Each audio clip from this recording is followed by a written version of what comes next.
Okay, hyperbolics, finally. Let's get some definitions going. So these are awfully similar to the trig functions. It's just the problem is we don't use them as much. So you can have a whole class, like you have a trig class you might have taken. You can have a whole class for hyperbolics if you wanted to. But because it doesn't come up as much, we just kind of have one here. Here they are in one section, and you know. Okay, so the definitions, what are these things? They're basically just exponential functions. So, for example, sinh is e to the x minus e to the negative x, all over 2. Cosh is e to the x plus e to the negative x all over 2. And then the other ones are just follow the trig rules, right? So tanh is sinh over cosh, and if you, sinh over cosh, and then if you plug in the exponential version of sinh and cosh, we'll end up with e to the x minus e to the negative x all over e to the x plus e to the negative x. The 2's will cancel. And then hyperbolic cosecant, or sometimes they call cosec. Hyperbolic cosecant of x is just 1 over sinh, which will be 2 all over e to the x minus e to the negative x. And then hyperbolic secant, or sech, is going to be 1 over cosh, which of course will be 2 all over e to the x plus e to the negative x. And then hyperbolic cotangent, or coth, is simply just 1 over tanh, which then just means it's coth over sinh, which means it's e to the x plus e to the negative x all over e to the x minus e to the negative x. Okay, so as far as evaluating these, and they may have one or two, like you have to evaluate, they're pretty simple. You're just using these definitions. Okay, so I guess part 2, evaluating. So unlike with the trig functions where you have to go through this huge rigmarole with reference angles and stuff like that, we don't really have that issue here. So an example, figure out what is cosh of 0. Well, you just plug 0 into the exponential form. E to the 0 plus e to the negative 0. Negative 0 is just 0 all over 2. E to the 0 is 1. E to the 0 is 1 all over 2. 1 plus 1 is 2 over 2. So cosh of 0 is just 1. That one's, you could do, some of them you have to use your calculator to figure out, like hyperbolic secant of 1. So that's just going to be 1 all over cosh. So it'll be 2 all over e to the 1 plus e to the negative 1. If you want a nice looking answer as opposed to a decimal, it would be e plus 1 over e in the denominator, multiply top and bottom by e, and you'd end up with 2e all over e squared plus 1. Anyways, in the calculator, that would give you about 0.648. Okay. If you do some point plotting, you could get a pretty good idea of the graphs. So section 3, then the graph. In particular, the cosh graph, we already got like the main point. So cosh of 0 is 1. So cosh of 0 is going to give me this 0.1. But what is cosh of x? From our definition, it's e to the x plus e to the negative x over 2. And then you could rewrite that as a sum of 2 exponential functions, e to the x over 2 plus e to the negative x over 2. So that is just an exponential growth curve, which goes through 1/2, and then it goes up. This first guy is that. So e to the x over 2. E to the negative x over 2 is just that thing revolved around the y-axis. Okay, so in that case, you'll get this looking creature. So it's e to the negative x over 2. And then cosh is just the sum of those two things. So to figure out the graph of cosh, all you have to do is add up the y coordinates at every point. So especially in the middle, you can see 1/2 plus 1/2 is going to give you the 1. And as you get further out, you're getting 1 plus something. And then it's going to get closer and closer to the e to the x over 2 as you go to positive infinity. So it's going to be a little bit like a parabola, but not really.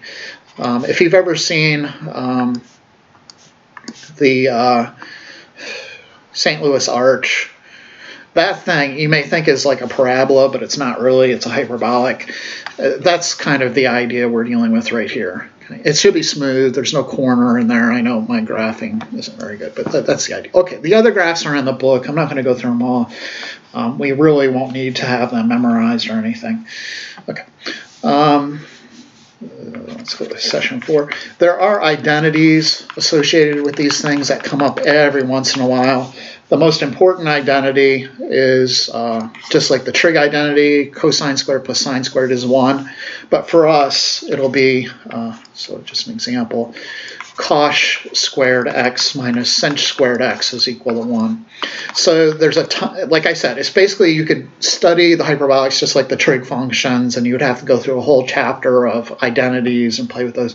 The main ones are listed in the book. I don't expect you to have any of them memorized. Okay, so anyways, proving that identity, we want to prove it. So start on the hard side, cosh squared x minus sinh squared x, and then proceed to the right side, which is 1, using the definitions. So cosh is e to the x plus e to the negative x over 2. And we want to square that. Minus sinh, which is e to the x minus e to the negative x over 2 squared. I'm going to FOIL. Okay, so I have e to the x plus e to the negative x times e to the x plus e to the negative x all over 4 minus e to the x minus e to the negative x times e to the x minus e to the negative x over 4. Foiling now, e to the x times e to the x. If you have the same base, if you remember your exponent rules, and you multiply together, and I'm doing it at the right, at the top of the right of the page, a to the x times a to the y is a to the x plus y. So that's when you add the exponents, okay? So e to the x times e to the x is e to the x plus x, which is e to the 2x.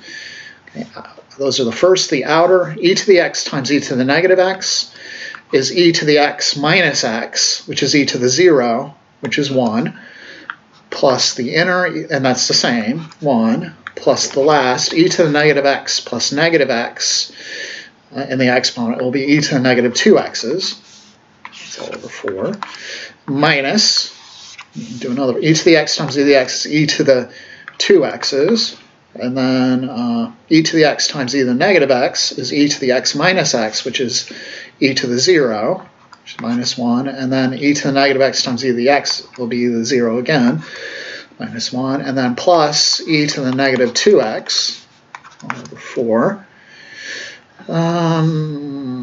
Okay, so we'll have e to the 2x plus 2 plus e to the negative 2x minus the other numerator, because I'm just going to combine everything over 4. You have e to the 2x minus 2 plus e to the negative 2x. Okay. Then I need to distribute my negative sign, so I'll have e to the 2x plus 2 plus e to the negative 2x minus e to the 2x plus 2 minus e to the negative 2x all over 4. E to the 2x, e to the negative e to the 2x, those cancel. E to the negative 2x minus e to the negative 2x, those cancel. And you're left with 4 over 4, which is equal to 1, which is the right-hand side of that identity. Therefore, we have proven the identity holds. Okay? Okay, so we could play all day with those if we wanted to, but let's not. Let's go into the calculus of the matter, because that's what this class is called. In particular, we want to be able to take derivatives and integrals of these things. So note first off, the derivative with respect to x of cosh. And the way we pull this off is just, again, convert it into exponentials. We'll have e to the x over 2 plus e to the negative x, e to the x plus e to the negative x over 2.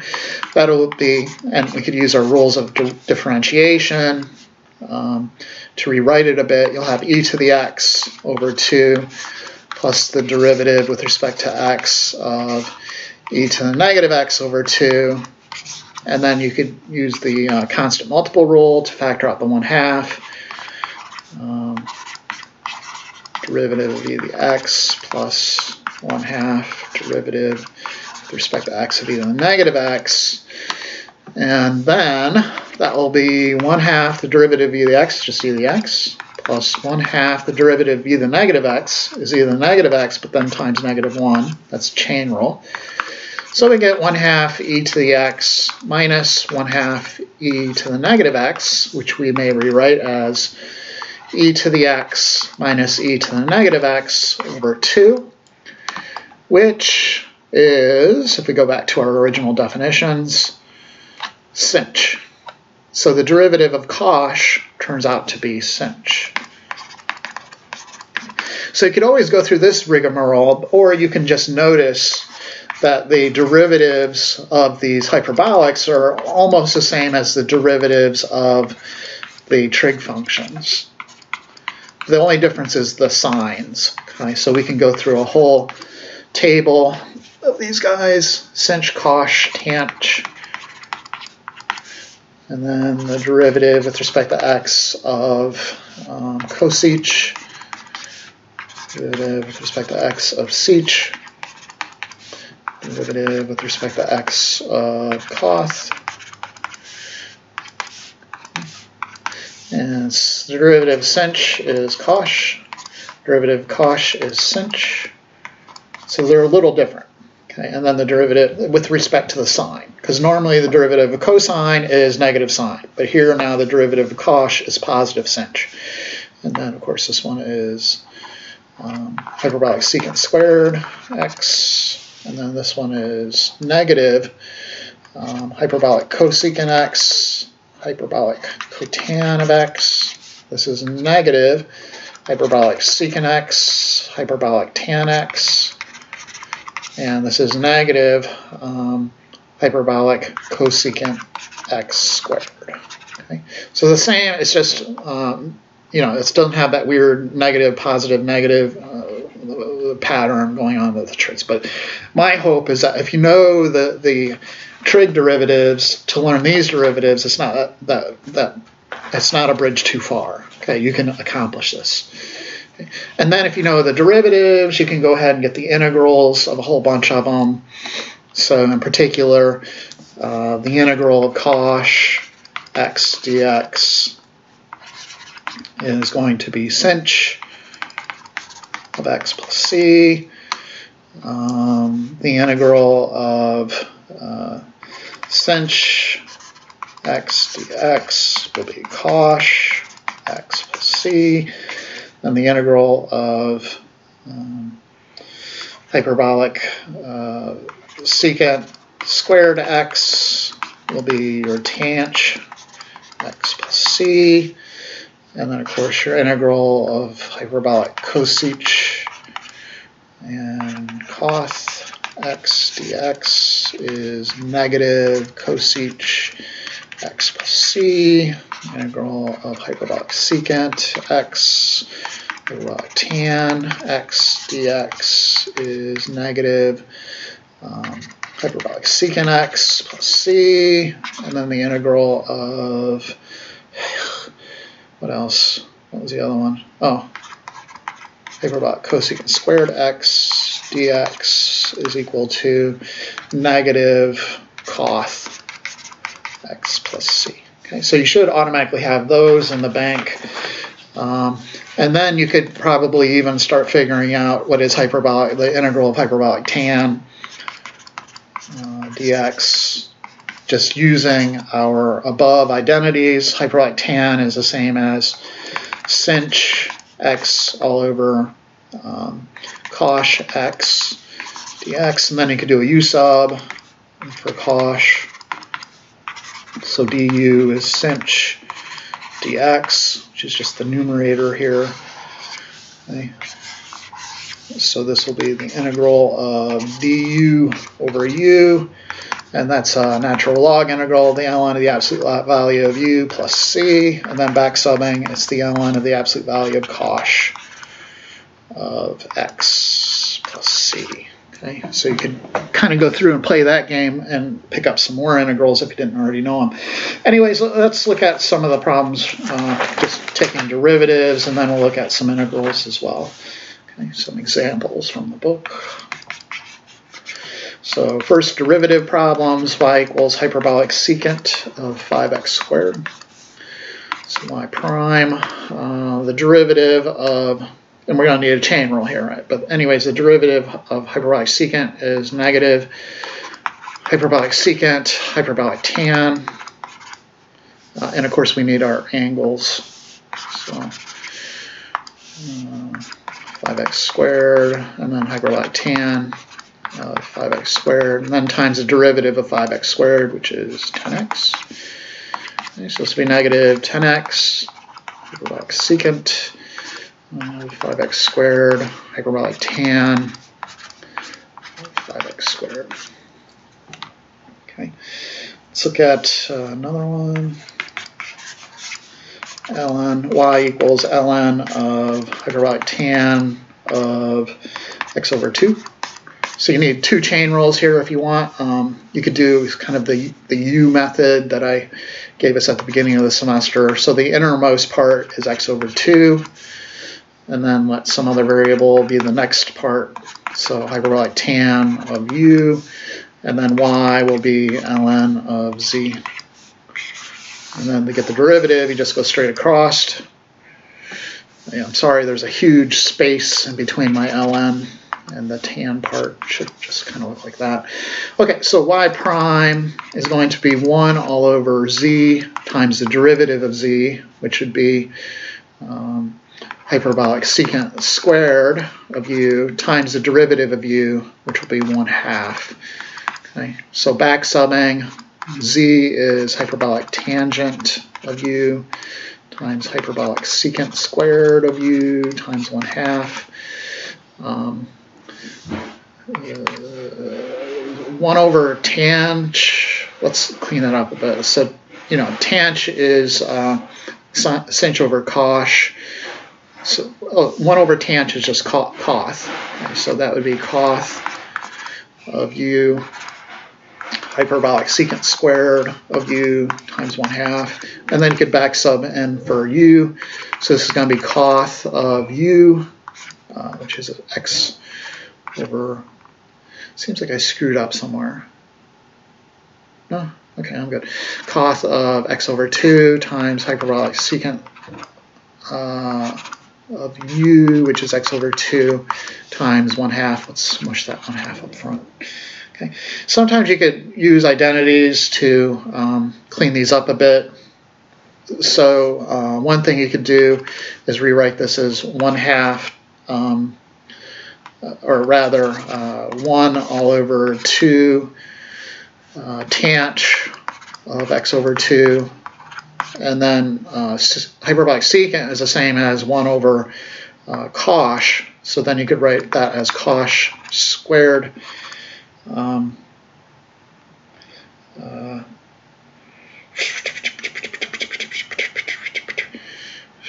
cosh, I put the stupid 1 all over 2 hyperbolic tanh of x over 2 times will end up being cosh squared of x over 2. I can get a cancellation of one of the factors of cosh by rewriting tanh. So tanh again is just sinh, it's becoming a nasty thing, all over cosh times x over 2, and then you can get rid of one of the factors of cosh squared x over 2. And then it's 1 all over 2 times sinh of x over 2 times cosh of x over 2. And there's an identity in the book for 2 sinh cosh. And that will turn that thing into just plain old sinh. And then 1 over sinh is the same as hyperbolic cosecant. So believe it or not, it could turn into something really pretty if you're willing to give it some extra time. Let's look at some integrals. So here we have hyperbolic sine of 1 minus 2x dx. I'm going to do a u sub for that nasty 1 minus 2x part. So du, derivative 1 is 0, derivative negative 2x is negative 2 dx. So we get dx equals negative du over 2. And then I can do my substitutions. So I have sinh of u times negative du over 2. I can factor out a negative 1/2. And I'll have sinh of u. Sorry, my handwriting is terrible today. Sinh of u du. And that's an elementary integral, so we just have negative 1/2 cosh of u plus c, and then back sub, negative 1/2 cosh of 1 minus 2x plus c. And that's that. Let's look at another one, just 2 more, and then we'll go on to inverse hyperbolics. For example, cosh x over sinh x dx. Okay, this is the same as, if you didn't notice, hyperbolic cotangent x dx. We don't have a formula for it, but you could do a u sub to get the answer. So sinh is the denominator, and then du will be, of course, cosh x dx. Okay, so that's sitting right there. So if you do a sub for that, cosh dx is just du all over sinh, which is u. And of course, that's a natural log integral, ln of the absolute value of u plus c. And then you end up with ln absolute value of sinh x plus c. Okay. One more, and then we'll move on to some new stuff.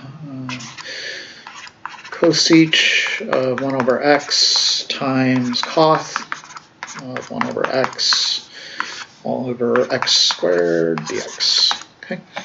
I could get the antiderivative of coth, right, or cosec coth. The antiderivative of that is just negative cosec. So I'm hoping I can do a u sub on the 1 over x to get rid of it. So 1 over x is the same as x to the negative 1, and certainly du is negative x to the negative 2 dx. So dx will be negative x squared du, and we'll get a nice cancellation. Okay. So this will be the integral of hyperbolic cosecant of u times hyperbolic cotangent u over x squared, and then times, of course, negative x squared du. Okay. So our x squares cancel. You can factor out a negative, and we end up with the integral of hyperbolic cosecant times hyperbolic cotangent du. And then we know the antiderivative of that is just going to be negative hyperbolic cosecant, but negative negative is positive, so you end up with positive hyperbolic cosecant of u plus c. And then you back sub x to negative 1 plus c. Okay. Okay. The next part, if you had the trig functions like sine, and then we saw the inverse trig functions. So if you had the hyperbolics, you're going to have the inverse hyperbolics. And I generally won't bother with these on tests or even have you memorize them at all. Just be aware that they exist, hyperbolics. And you'll often confuse them with other more familiar guys like the inverse trigs. There's a table for all of these formulas. There's tables for all of these in the book. Okay, so just use the tables whenever you come across basically something that you've never seen before. Anyways, how do I get the formulas? Well, they're going to be basically the inverse of these exponential formulas. Okay.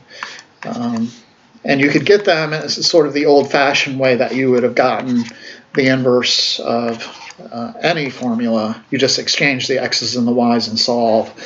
So anyways, the domain for cosh, of course, 0 to infinity because it's an exponential form. And if you remember the picture, it's going from 1 to infinity on the range. That's helpful for when we figure out the inverse function. Because the original function is in terms of exponentials, the inverse function is going to be in terms of natural logarithms. Okay, so anyways, let's go at it. So I interchange the x and the y's, e to the y plus e to the negative y all over 2. And then I'm going to multiply by 2 and set everything equal to 0. So I'll end up with 2x equals e to the y plus e to the negative y, and then e to the y plus e to the negative y minus 2x is 0. I'm going to turn it into a quadratic form by multiplying through by e to the y on both sides. Okay. So e to the y. So over here I'll have e to the 2y plus e to the 0, which will be 1. And then I want to rearrange it, so I have the ax plus bx. Ax squared plus bx plus c equals 0 form. So I'll have 2x to e to the y plus e to the y times e to the negative y, which would be e to the 0, which would be 1. Okay, on the other side I still have 0. And then I could use my quadratic formula, where instead of x equals, I'll have e to the y equals negative b, which in this case will be negative 2x. Right, so you get 2x plus or minus the square root of b squared, 4x squared, minus 4 times a times c, all over 2 times a.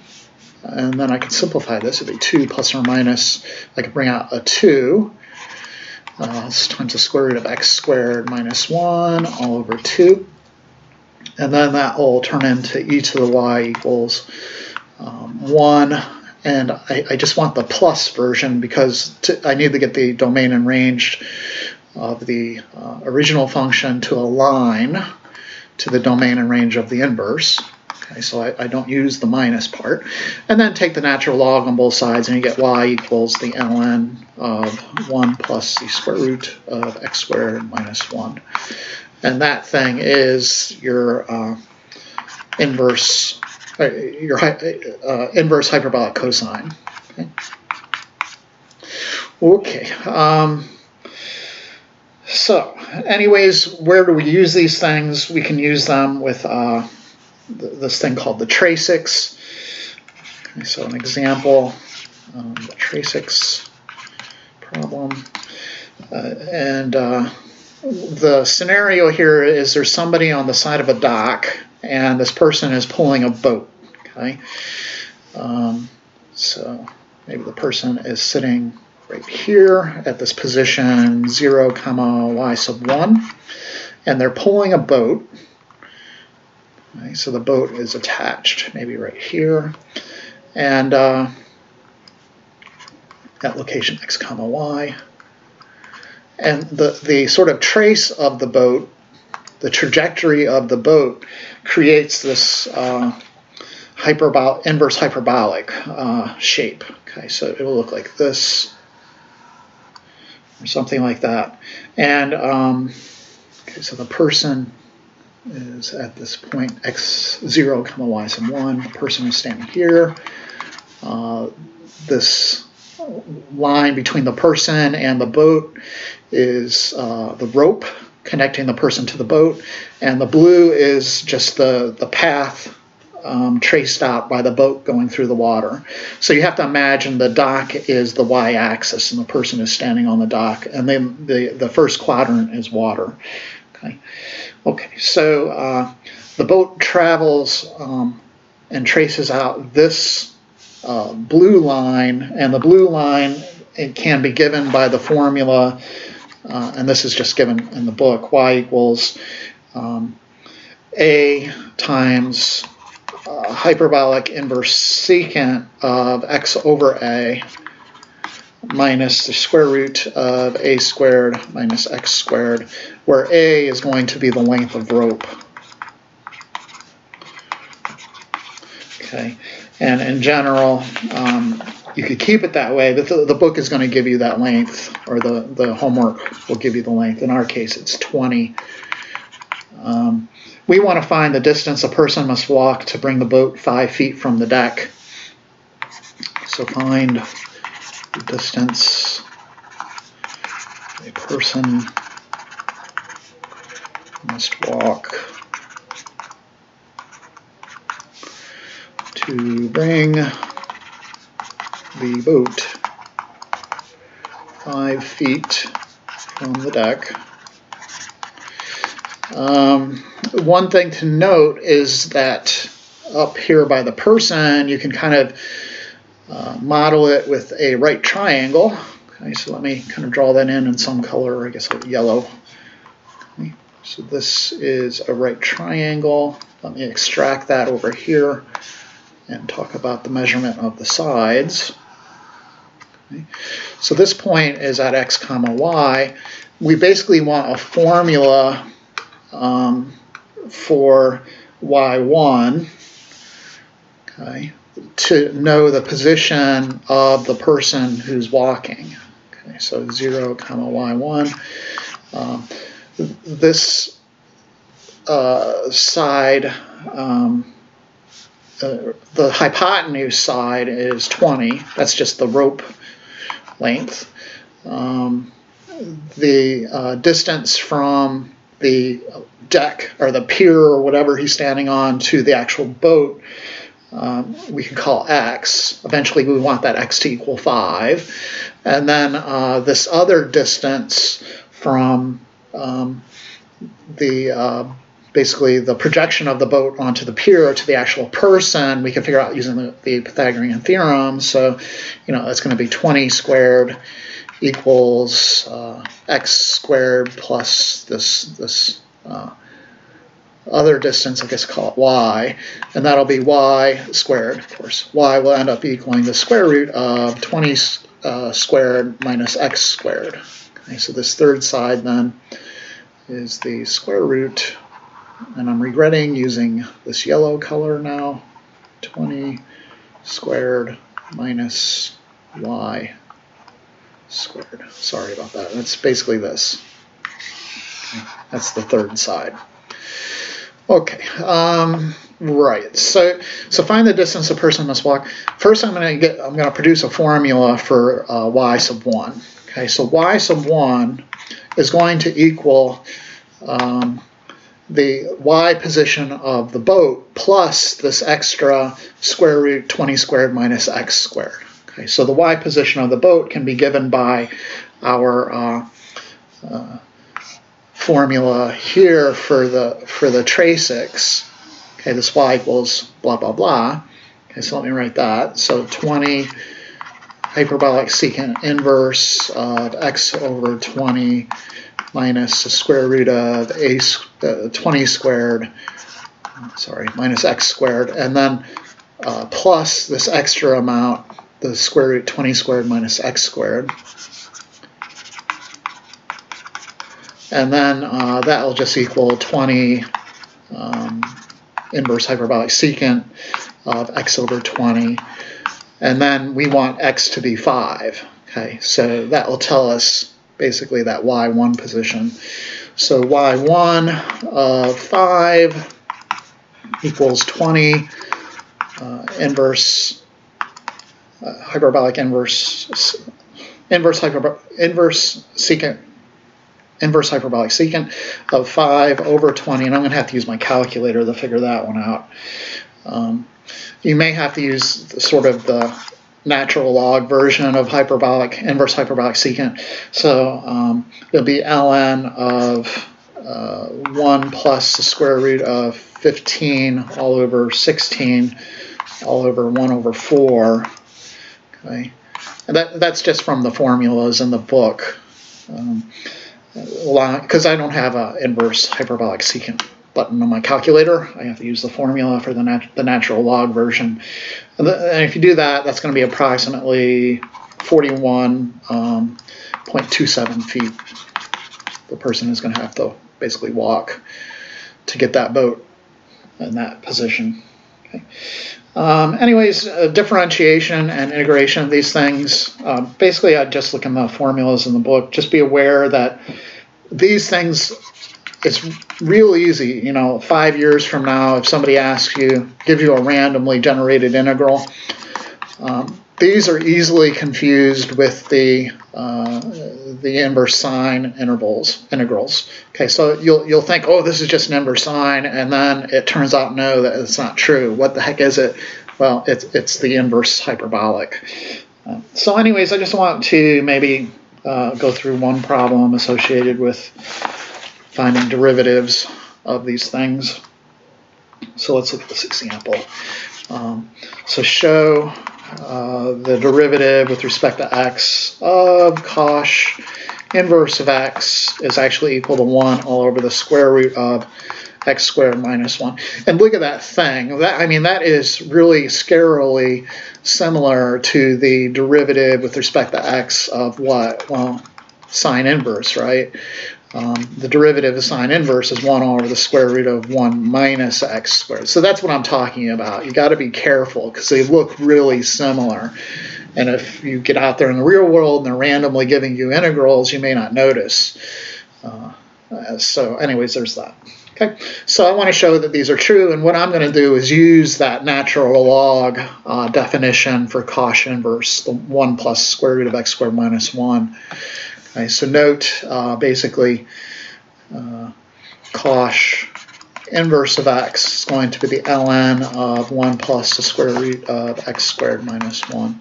Okay, so the derivative of that thing, cosh inverse of x, just going to be 1 all over the guts, 1 plus the square root of x squared minus 1, times the derivative of the guts. Okay, the derivative of 1 is 0, and then I got the derivative of the square root of x squared minus 1, which will be 1/2 times x squared minus 1 to now the negative 1/2 times 2x. Okay, and then that will be 1 all over 1 plus the square root of x squared minus 1 times the 1/2 and the 2 will cancel. You'll just have x all over the square root of x squared minus 1. And then we can hopefully simplify this to make it look pretty. So what am I getting here? I have x all over